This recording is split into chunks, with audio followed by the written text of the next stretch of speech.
एक बार की बात है, एक गुरु का शिष्य बहुत ज्यादा बोलने की आदत से परेशान था। जब भी वो किसी से मिलता तो मिलने के बाद अपने दोस्तों के सामने उस व्यक्ति के बारे में अपनी राय देने लगता। चाहे किसी ने उससे पूछा हो या नहीं, वो हर चीज पर अपनी राय रखता।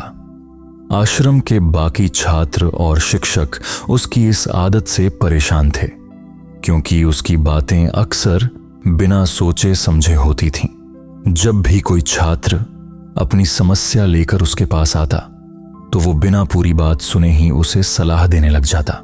वो हर चीज में खुद को विशेषज्ञ समझता था, अपने अधूरे ज्ञान को बड़े आत्मविश्वास के साथ दूसरों के सामने रखता और ये जताने की कोशिश करता कि उसे सब कुछ आता है, लेकिन उसकी ये आदत उसे दूसरों से दूर कर रही थी। धीरे धीरे आश्रम के बाकी छात्र उससे कटने लगे, उसे गंभीरता से लेना बंद कर दिया। कुछ तो उसके पीठ पीछे उसका मजाक भी उड़ाने लगे। ये सब देखकर वो खुद भी परेशान हो गया। उसे समझ में आने लगा कि उसकी यही आदत उसकी सबसे बड़ी कमजोरी बन रही थी। एक दिन बहुत हताश होकर वो अपने गुरु के पास गया और अपनी परेशानी बताई। उसने कहा, गुरुदेव, मेरी बहुत बातें करने की आदत ने मुझे सबसे दूर कर दिया है। कोई भी मुझे गंभीरता से नहीं लेता, कोई मुझसे दोस्ती नहीं करना चाहता। मैं चाहता हूं कि मेरी ये आदत बदल जाए, लेकिन मैं खुद को रोक नहीं पाता। गुरु मुस्कुराए और बोले, बेटा, ज्यादा बोलना उन्हीं की आदत होती है जो ये मान लेते हैं कि उन्हें सब कुछ आता है, लेकिन जो सच में समझदार होते हैं वो जानते हैं कि उन्हें अब भी बहुत कुछ सीखना है। ऐसे लोग कम बोलते हैं, सोच समझकर बोलते हैं और बिना मांगे अपनी राय नहीं देते। अगर तुम सच में इस आदत से छुटकारा पाना चाहते हो तो सबसे पहले ये मानना होगा कि तुम्हें अब भी बहुत कुछ सीखना बाकी है। शिष्य ने सिर झुका लिया। गुरु ने कहा, बेटा, मैं तुम्हारी ये आदत एक दिन में नहीं बदल सकता, लेकिन मैं तुम्हें कुछ ऐसे मौके बता सकता हूं जब चुप रहना सबसे सही फैसला होता है। अगर तुम इन मौकों पर चुप रहना सीख गए तो तुम खुद को कई परेशानियों से बचा सकते हो। गुरु ने समझाना शुरू किया। पहला मौका, जब तुम्हें लगे कि कोई भी तुम्हारी भावनाओं को नहीं समझेगा, तब चुप रहना ही बेहतर है।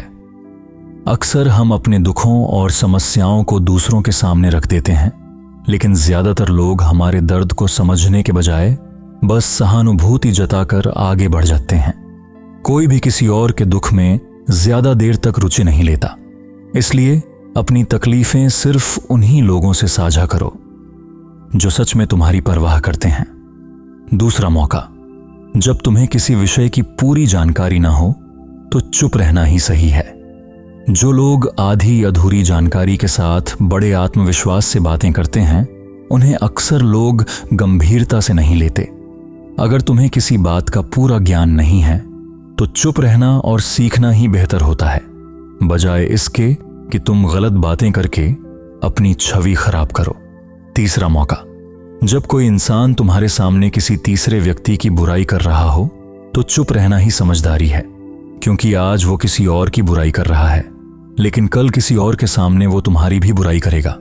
इस तरह की नकारात्मक बातचीत का हिस्सा बनने से बेहतर है कि तुम बस चुप रहो और दूर हो जाओ। चौथा मौका, जब कोई तुम पर गुस्से से चिल्ला रहा हो तो चुप रहना सबसे अच्छा जवाब होता है। गुस्से में जवाब देने से स्थिति और खराब हो सकती है। अगर तुम शांत रहोगे तो सामने वाला धीरे धीरे खुद को गलत महसूस करने लगेगा और हो सकता है कि बाद में पछताकर माफी भी मांग ले। लेकिन हर बार चुप रहना सही नहीं होता।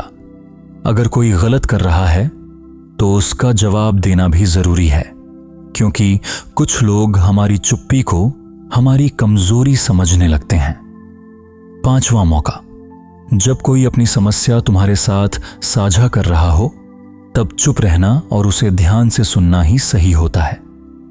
बहुत बार लोग हमसे कोई सलाह नहीं चाहते, वो बस चाहते हैं कि कोई उनकी बातें सुने और समझे। जब हम बिना किसी सलाह के सिर्फ उनकी बातें सुनते हैं तो उन्हें मानसिक शांति मिलती है। इसलिए जब तक कोई खुद तुम्हारी राय न मांगे तब तक सलाह देने से बचो।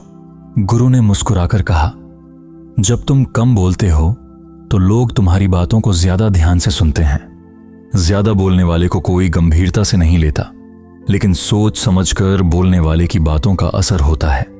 शिष्य को अब समझ में आ चुका था कि उसे किन परिस्थितियों में चुप रहना है और कैसे अपने व्यवहार में बदलाव लाना है। उसने गुरु के चरणों में झुककर उनका धन्यवाद किया और खुद से वादा किया कि अब वो सोच समझकर ही बोलेगा। धीरे धीरे उसकी आदत बदलने लगी और जल्द ही आश्रम के बाकी छात्र भी उसे पहले से ज्यादा सम्मान देने लगे। हमारी इस वीडियो का सफर यहीं खत्म होता है। आशा करते हैं आपने इस कहानी से जरूर कुछ सीखा होगा, लेकिन जाने से पहले हमारा आपसे एक सवाल है। इस कहानी में किस चीज ने आपको सबसे अधिक प्रभावित किया है? कमेंट में लिखकर अवश्य बताएं ताकि हम सब एक दूसरे के विचारों को जान सकें। और हमारे YouTube चैनल इनर साइलेंस को लाइक और सब्सक्राइब करें और साथ ही Facebook पर फॉलो जरूर करें, क्योंकि हम इसी तरह की वीडियोस आपके लिए रेगुलर लाते रहेंगे। अगली वीडियो में फिर मिलेंगे, तब तक के लिए यूं ही खुश और मुस्कुराते रहिए।